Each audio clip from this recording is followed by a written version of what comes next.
Like if somebody is going to keep a house, right, in a divorce, I always get them out to a broker immediately. If you're going to keep the house, you got to go see a mortgage broker.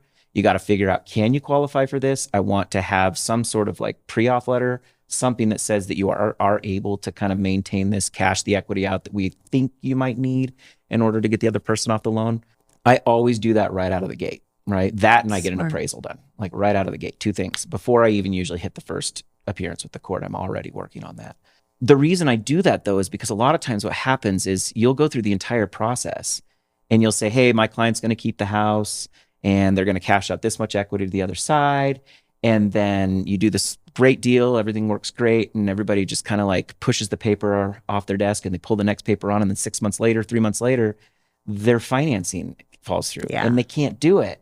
And now what are you going to do, right? Like you've got a house that can't be refinanced and the only thing you can do is sell it. Yeah. And then at that point, how do you divide the equity in the house? Because if we're going to sell it, now we're kind of rewriting the terms of the deal because there's closing costs and all of these other things are going to have to kind of hit these parties. And who's going to share in those closing costs? How are you going to share in all of that?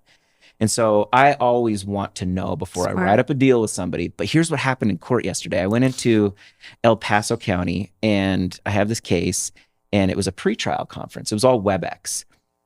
And the judge did it really smart. It was a group pretrial, but she does this whole advisement for probably like 7 or 8 different cases that are all going to trial. And I've never had that happen. Like I've seen that happen in criminal cases, but not on a pretrial in a domestic case.